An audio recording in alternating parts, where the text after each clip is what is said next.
Give me your tunes. That is music. Too stupid. Give me your tunes. That is music. Cartoon. That is music.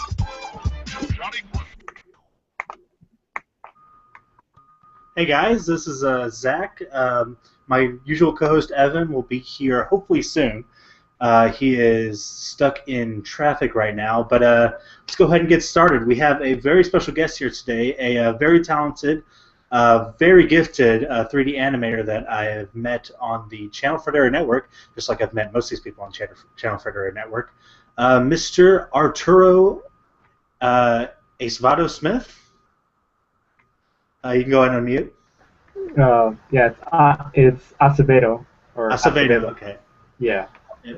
Well, how are you doing today, Arturo? I'm doing great. You know, it's great to be here. Thanks for having me. I love the music, the intro music. Thank you. Thank you for reminding me. That intro music is by our good friend Pizzas, very talented musician. Everybody should go ahead and go listen to him if you can. But listen to this podcast first before you go listen to him. Yeah. So I guess we'll go ahead and get started. Dang it. So when did you first start really studying animation? Studying animation, I'd say probably not till college. I attended the University of Southern California, and right around then I started the 3D animation minor, and I started studying under Tom Cito. He's the guy that did a bunch of Disney stuff, and Lance Winkle, he's another guy that does a bunch of 3D animation stuff, and that's really when I started studying. Alright, cool. So I'm guessing you've probably been inspired by some Disney stuff due to that tutelage. Oh yeah, definitely. I mean, it's great to Tom Cito, the professor, right? He did almost all the stuff that is in the Disney, what is called the Disney Renaissance period, which is basically all the movies of the 90s, Aladdin, Little Mermaid, all those amazing movies. It's like, oh my god, the guy that did all the stuff of my childhood is teaching me and stuff, so nice. It's pretty awesome. So I guess we could go ahead and take a step back and see what got you into animation. Got me into animation. Well, this goes really further back. Basically, I was about 6 or 7 years old when my brother started using my father's camera. My brother's about three and a half years older than I am, and we started making these short little films just with the toys, right? And they were just random toys. We'd use like a Predator toy and Mario in the same thing, and we would just create little movies with them. And they were the beginnings of stop motion before we even knew what stop motion was, the two of us. Yeah. So we'd barely animate them. We kind of like figured out, if we move them a little bit and then take a picture, it actually looks like they're moving. And so then over the years, we both kept doing stop motion. I kind of got into it a little bit more because I really started liking it. So I started doing stop motion with Spiderman, with Transformers, and a bunch of stuff like that. And eventually I did this stop motion of Bionicle. And I uploaded it, and it was Bionicle Wars. And I did that about 10, 12 years ago or something. And that video was right around the time when YouTube was barely starting in 2006, early 2006. And because of that video and because of the comments I got from that video, I started making more and more stop motion animations, Bionicle videos. Eventually I started making Spider-Man videos, and I started making Beast Wars videos. And I kind of just loved, there's two reasons I loved animation. One is because I could do it all by myself, so therefore I could always just go and sit down and do a whole animation and then be done with it without anybody's help. And then the other reason I really loved it was because you take these figures that are lifeless, right? And then suddenly you can make them do whatever you want them to do, and you can turn them into action heroes. You can turn anything into some dramatic narrative. So bringing them to life was really kind of what made me want to keep on animating. Every time I would go through the stop motion and spend 6, 8 hours animating them, I'd be like, okay, I'm not doing this again. But then you see the results, and you're like, wow, that looks amazing. Okay, I'll do it again. And then that's kind of how it works, right? Every time you see the results, it inspires you to go and sit down for another 8 hours and animate again. Mhm. Yeah, man. So I see some of those action figures in the background. Were they the early stars of your The early cartoons? start. They were probably the early stars of the very first movies that my brother and I would make. My brother and I made this one with of a dinosaur that attacks like little people. It was really funny. The Beast Wars, there's definitely, I don't know if he's in the frame, but Tarantulas and Optimus from Beast Wars Transformers. I made one stop motion with those two. My brother made another one called Dinobot versus Dinobot with Transmetal 2 Dinobot versus the normal Dinobot. But yeah, there's some of those, and some of the guys in the bottom row also got to star in some of the really, really early stuff that we Nice. would do. Yeah. You should find those and post those online. Yeah, I know. The real, well, VHS, you know. Yeah. So, do you have like any sort of inspiration for how you make a cartoon, or kind of what the style you use? Um, I would say we've been inspired by everything we saw growing up. Uh, my brother and I would see Nickelodeon, right? Fairly Odd Parents, right? Yeah. We'd see a bunch of movies. I'd say our main inspiration is all the main summer blockbusters, right? Matrix, Transformers, all that stuff really inspires us. And what I've always wanted to do is incorporate fight scenes and action into animation, because I've always found there's a lot of animation of people talking, a lot of animations with story-driven narratives, but I figured, well, kind of what I've always wanted to see is these guys fight.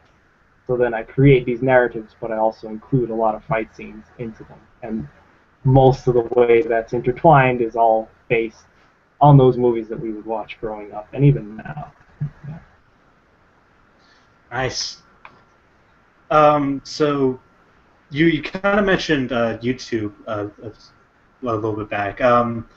Do you feel like YouTube is a good resource for animators? I'd say so. I mean,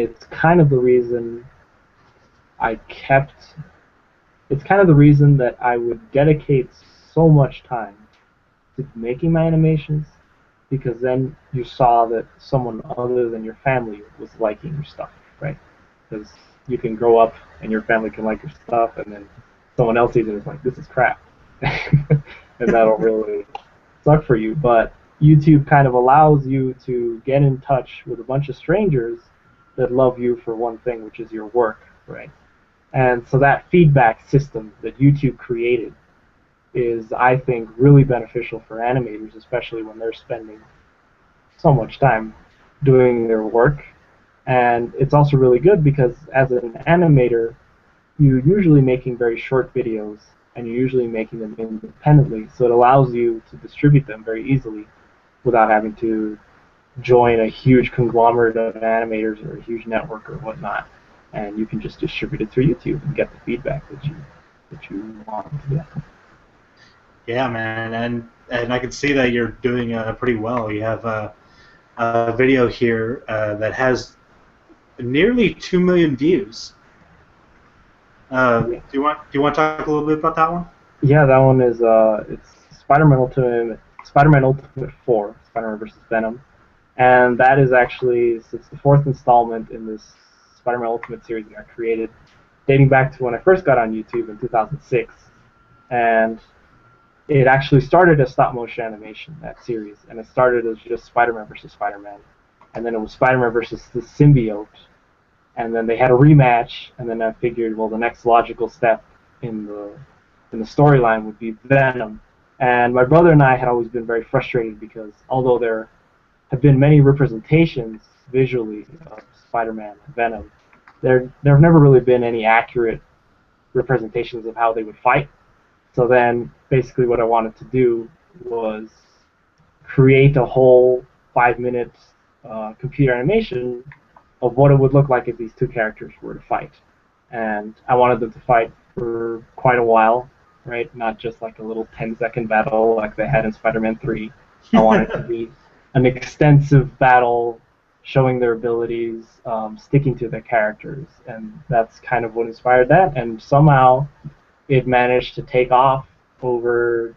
I uploaded at the end of December, and then by February it already had thousands of views, and then it just keeps climbing. So it's just my intent was to create an accurate presentation of their fight as best as my brother and I thought it would be, but I never expected it to actually be the first video to cross 1 million views. So that's always very good news.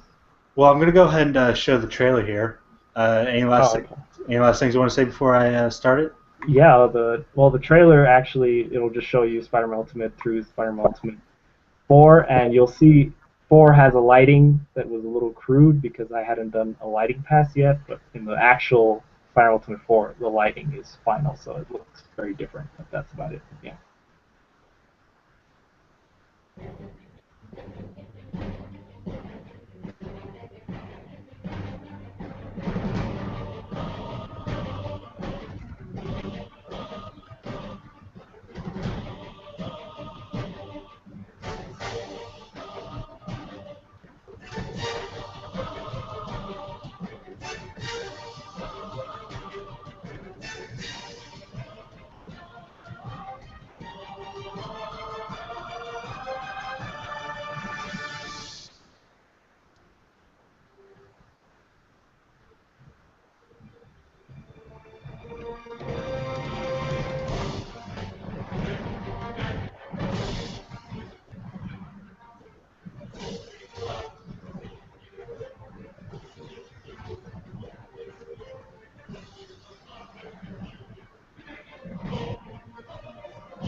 We are poison to you, Peter Parker. That is why we call ourselves Venom.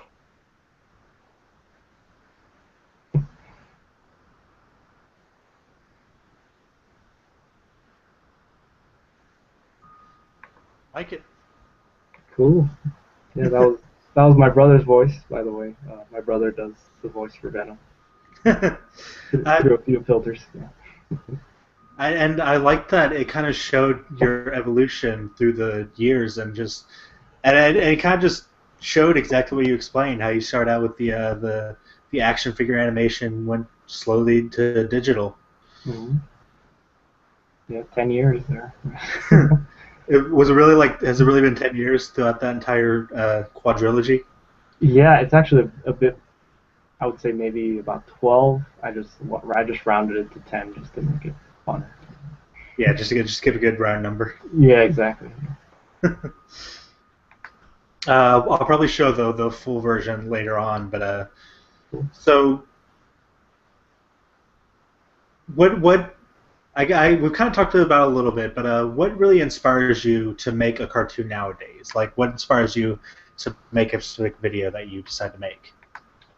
Well, usually, I mean, I get inspirations from a lot of different things. Like I said, mostly there are movies and stuff.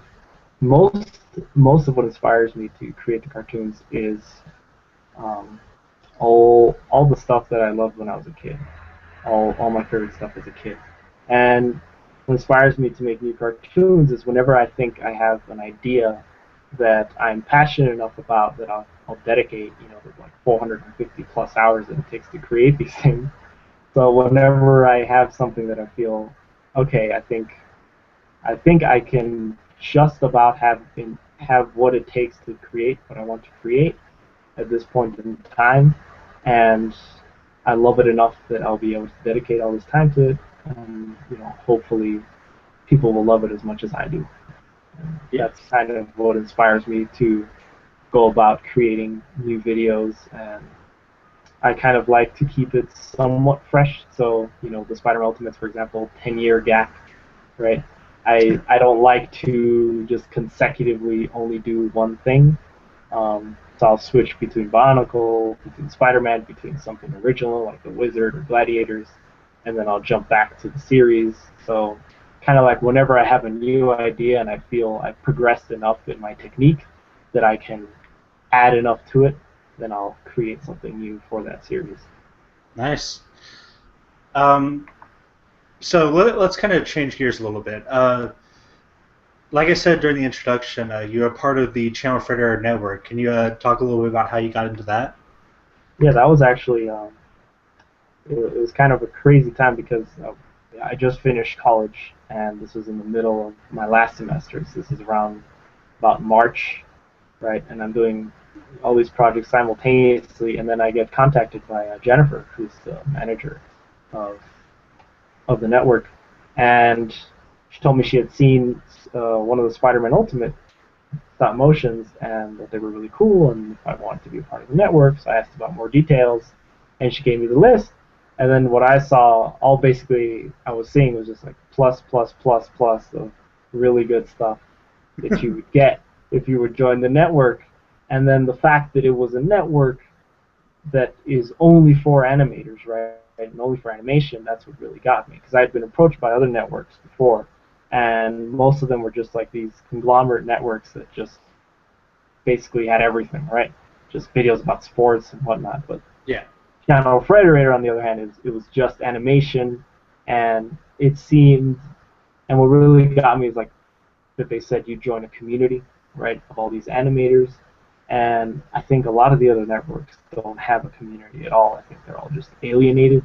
So it is nice to feel a part of something, even if it's online, right? Because nowadays it can be very cold to join stuff online. So the whole community aspect of Frederator, I think, is really cool, and the whole Google Plus thing that they have going on with the different categories and people posting and introducing themselves.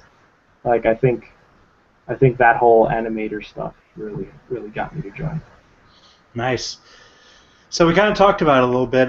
Let's go ahead and take a look at Spider-Man Ultimate 4. Do you want to talk a little bit about this?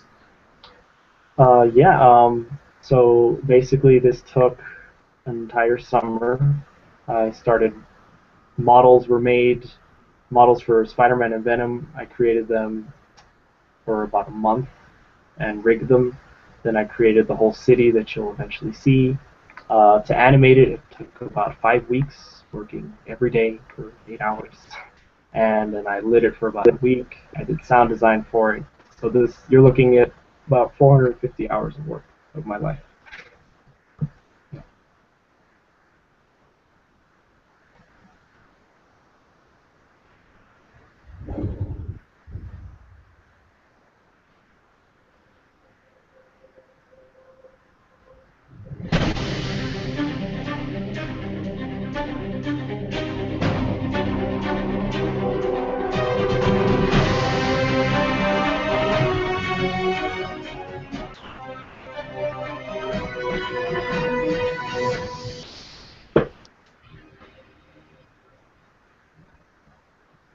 What a nightmare. Did Spider-Man have a bad dream? What? Who's there? Symbiote. It's gone. He cast us out. Now we found someone new. Someone who shares our thirst for vengeance. It's found a new host. But who? The symbiote that Parker tried to destroy. Eddie Brock has embraced. Brock? Is that you? No! There is no more Eddie Brock. From now on, we are one. We are poison to Peter Parker. That is why we call ourselves Venom.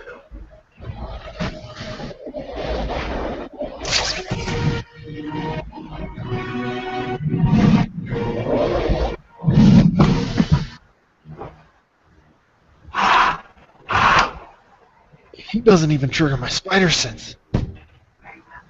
Brock, you have to get rid of it. That thing doesn't just bond with you, it takes over. Stop calling us that. We are Venom.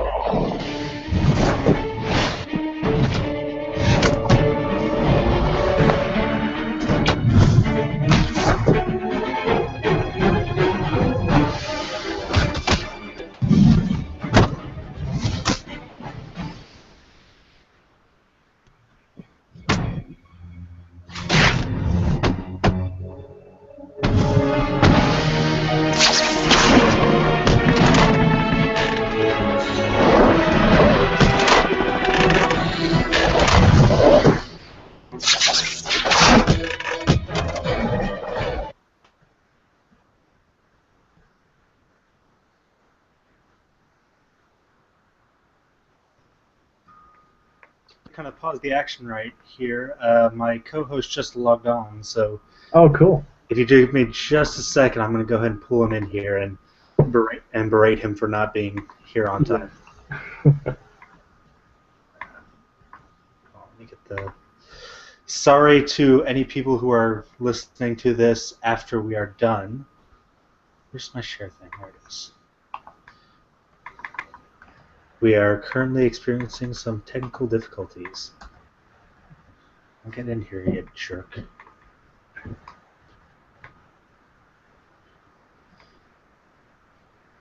see. So I guess while we wait for him, you can you talk a little bit about kind of how you decided to write it and like some of the acting involved in it. Yeah, sure. I kind of got the idea to do it around the beginning of 2013, and I started writing it around April or March. And basically, I looked at the show a lot, the animated series of Spider-Man, the 90s one came out, Okay. and they had a Venom saga, which my brother and I thought was an incredible portrayal of Spider-Man and versus Venom. So that inspired me a lot. I looked at many of the other cartoons that have come out so far, Spider-Man and Venom, and I've been an avid fan of Spider-Man, so I understand a lot about his character and I understand a lot about Venom's character. So basically, in writing it, I wanted to portray them as close to the comics as possible, especially Venom, because he's never portrayed correctly in the films. So, I especially wanted to get that "we" in there because they always they take it off and they make him say "I." And it's like, no, they're two people. It's Eddie Brock and it's Venom. Okay, that's why they say "we." So I really wanted to shoehorn that in there and make them say the "we." And a lot of the set pieces, like the clock tower that you see in the beginning, that's straight from the comics and show.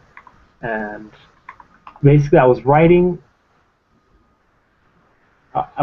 as much as I thought I could be able to create in the span of 3 months, right? So I was really pushing myself to not go overboard because I have this thing where whatever I write or whatever I storyboard, I have to create because I set that out for me. So then if I don't do it, then I'll consider that I failed. So I try and be, kind of reasonable to my limitations so that I don't end up writing myself into something that I can't do and then just be miserable because I can't do it. So I wrote this whole battle. What I really wanted to have happen is for it to be moving. So I didn't want it all just to be in this one place. That's why I created different sets. They go from the clock tower to a rooftop, to the wall, to swinging, to inside an industrial complex, to another rooftop, and then back to the bell tower. But I really wanted it to be moving and kind of intertwine the story throughout that and have it really be a portrayal of how powerful Venom is, how much of a threat he is to Spider-Man, and the fact that really no matter what Spider-Man does, he can't really defeat Venom. I mean, he can use sound, but that'll just weaken him. But Venom is just more powerful than Spider-Man, so that was kind of what I wanted to portray there. Yep, and introducing our very, very, very late co-host, Evan. What's up, guys? Hello. Evan, the second row. He's our guest. He's our guest. He was here on time. You were not. Yeah, I was here like an hour ago, man. Dallas train system's fun. Oh, I bet. So what I miss? Everything. Yeah. Wonderful. Well, thanks for joining us, guys. You contacted me in the middle of watching one of his videos.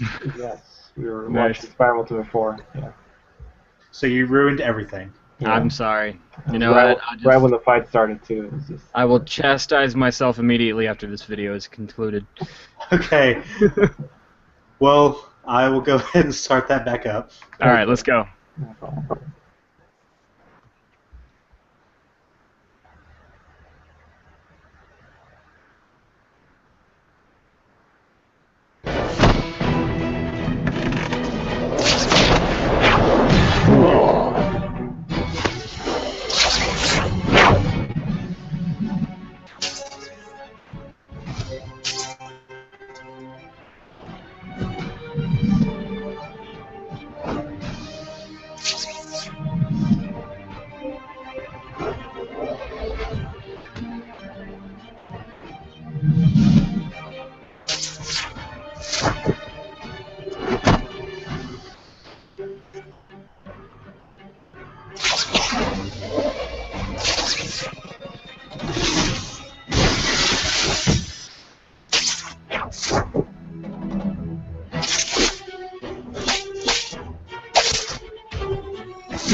time is over.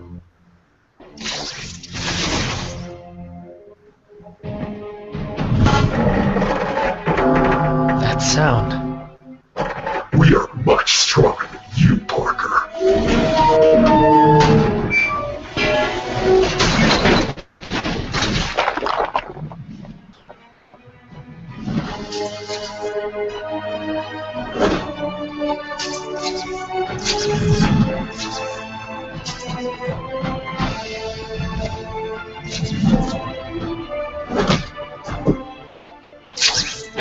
It's useless to run from us. There's nowhere you can hide.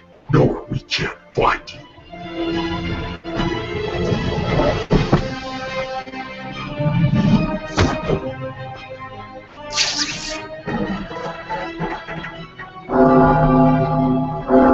No! That sound! You tracked us!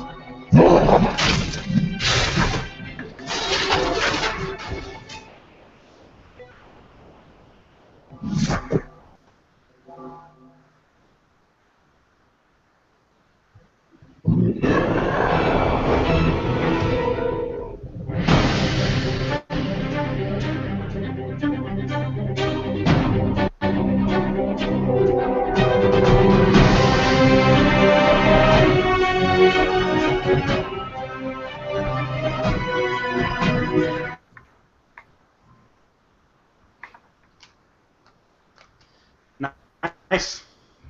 Oh, thanks.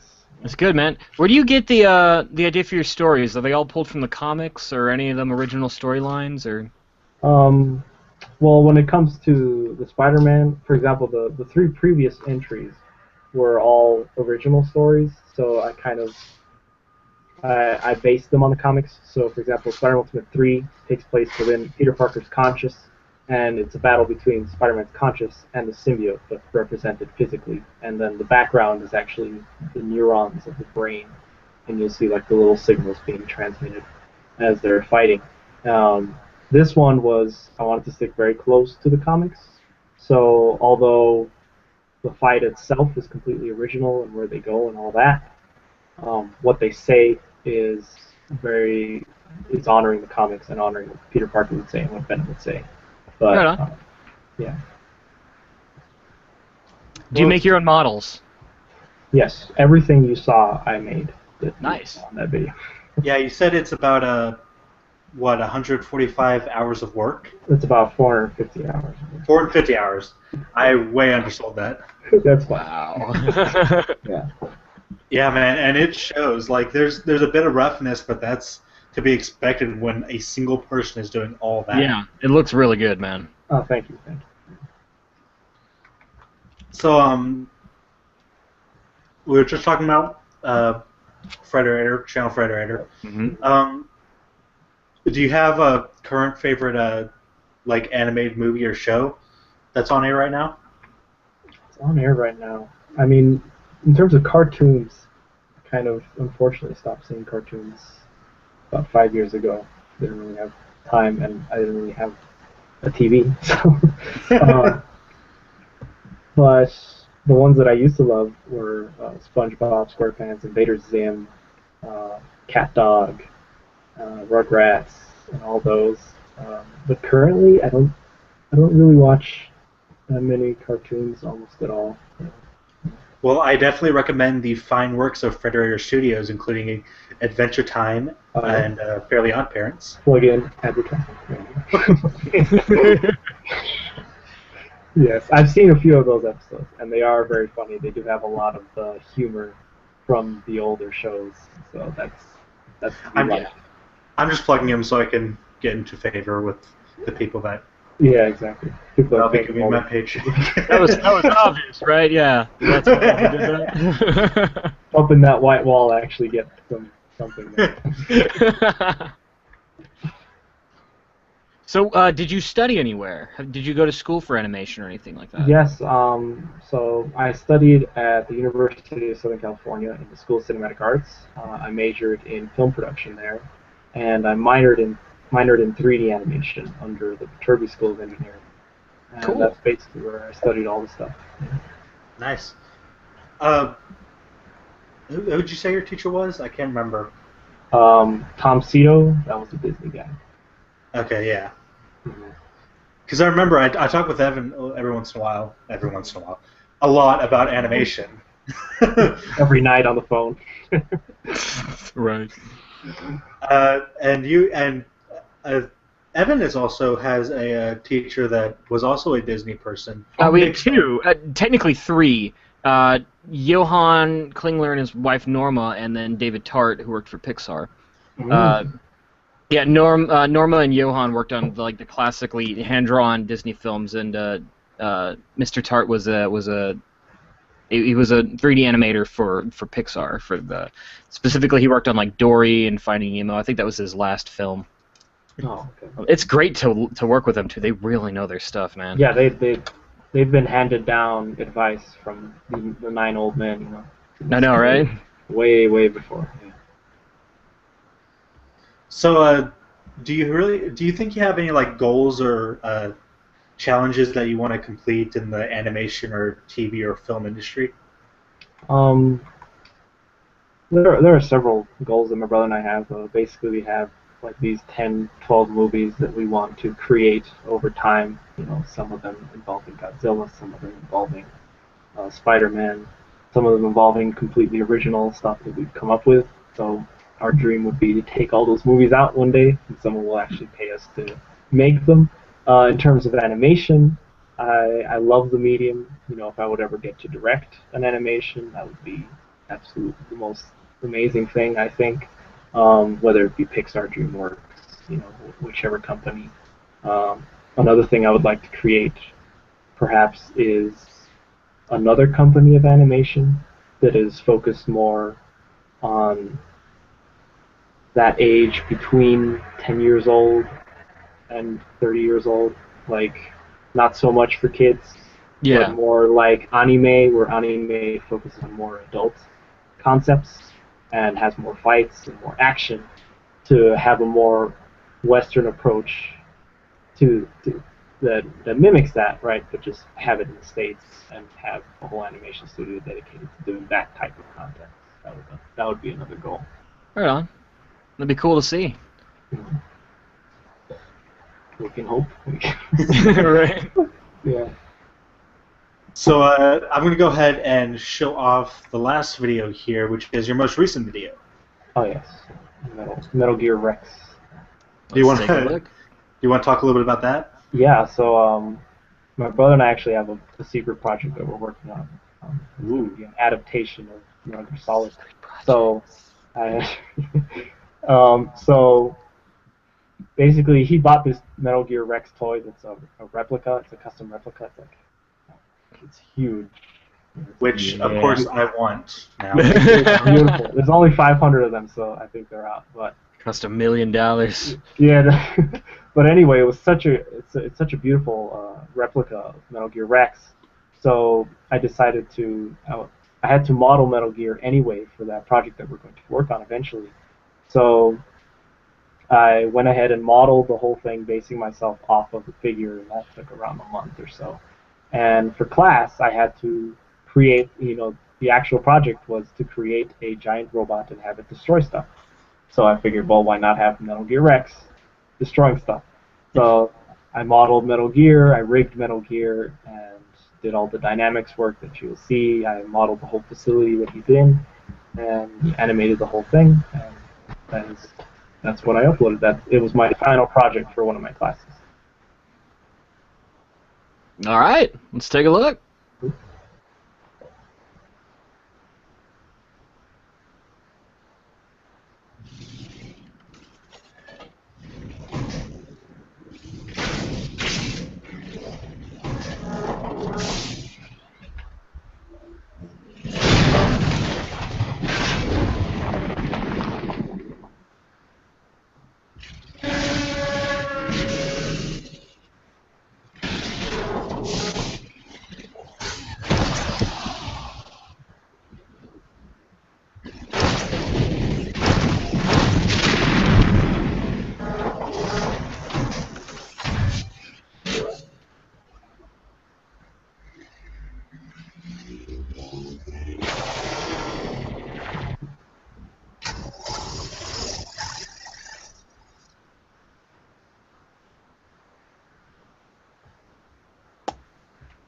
Short and sweet. Yeah. Amazing, and of course I love it because I love Metal Gear. Didn't name my company after it or anything. No. Yeah.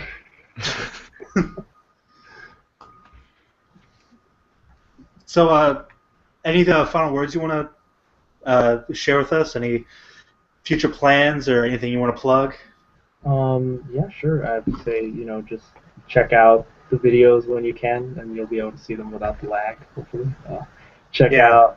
It should be a good one. I apologize for that. No problem. You can check them out. My username is Spidey406, or you can type in youtube.com/Skeletex, and that will take you right to my channel as well. Future stuff that I'll be making, I am going to create an entirely original series of Bionicle that will be inspired by Bionicle, but will be called Bionic Battles, and it's going to be all CG, and that'll be coming out around the fall, as soon as I get started on it, and it'll be, about these 1.5 minute episodes, and they'll just be fights with Bionicles, and it'll hopefully be successful, and everyone will like it. All right. All right, thanks, man. Thanks for coming out, and hopefully we'll be able to work together soon. Yeah, thank you both for having me. It was a lot of fun, and wish you both the best of luck. You as well. Thanks, and please feel free to join us as we dance our way out of here. All right, no problem. Let's do it.